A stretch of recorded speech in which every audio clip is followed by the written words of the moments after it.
தேவநாகரி எழுத்துக்களை அடிப்படையாக கொண்டதால் கரன்சி குறியீடு கைவிடப்படுவதாக திட்டக்குழு நிர்வாக துணைத் தலைவர் விளக்கம் கொடுத்துள்ளார். வெற்று விளம்பரங்களை மட்டுமே அரசு நம்பியிருப்பதாக பாஜக மாநில தலைவர் அண்ணாமலை விமர்சனம் அளித்துள்ளார். இதுகுறித்த கூடுதல் விவரங்களை நமது செய்தியாளர் கீதன் வழங்க கேட்கலாம்.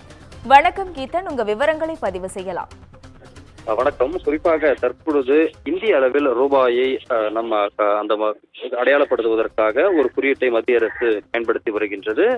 அந்த வகையில் அந்த குறியீடு என்பது கடந்த 2010ஆம் ஆண்டு குறிப்பாக தமிழகத்தை சார்ந்த உதயகுமார் என்பவர் அதனை வடிவமைத்தார். இந்த குறியீட்டை பொறுத்தவரை இந்திய அளவில் அது ஒரு போட்டி போன்று அப்போதைய மத்திய அரசு நடத்தியது. குறிப்பாக இது போன்ற ரூபாயை அதாவது நம்ம அடையாளப்படுத்துவதற்காக ஒரு குறியீட்டை வடிவமைத்து தருபவர்களுக்கு அந்த குறியீட்டை தொடர்ந்து மத்திய அரசு ரிசர்வ் வங்கி பயன்படுத்தும் என்று தெரிவிக்கப்பட்டு, அந்த வகையில் தமிழகத்தை சார்ந்தவர்களுடைய அந்த உதயகுமார் அவர்கள் அளித்த அந்த குறியீட்டை ரிசர்வ் வங்கி தேர்வு செய்து தற்போது வரை பயன்படுத்தி வருகின்றது.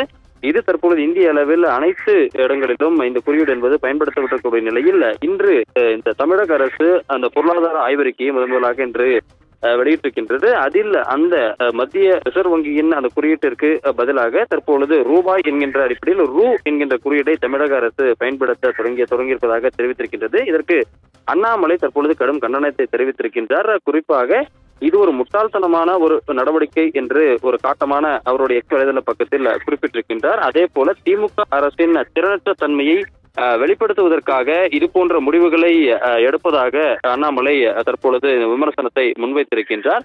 குறிப்பாக இது தேவங்கிரி அந்த எழுத்து வடிவில் தற்போது குறியீடு பயன்படுத்தப்படக்கூடிய அந்த ரிசர்வ் வங்கி குறியீடு இருப்பதால் தற்போது தமிழில் அதை பயன்படுத்துவதாக தெரிவித்தாலும் அது தவறானது என்று சுட்டிக்காட்டியுள்ள அண்ணாமலை முன்னாள் முதலமைச்சர் கருணாநிதி அவர்களோடு இந்த ரூபாய்க்கான அந்த குறியீட்டை வடிவமைத்த உதயகுமார் சந்தித்த அந்த புகைப்படத்தை வெளியிட்டு முன்னாள் முதலமைச்சரும் தற்போதைய முதலமைச்சர் ஸ்டாலினின் தந்தையுமான கருணாநிதி அவர்கள் இதனை அங்கீகரித்திருக்கும் பொழுது தற்பொழுது மகன் மு.க. ஸ்டாலின் அதனை நிராகரித்திருப்பதாகவும் அண்ணாமலை தன்னுடைய எக்ஸ் வலைதள பக்கத்தில் குறிப்பிட்டுள்ளார்.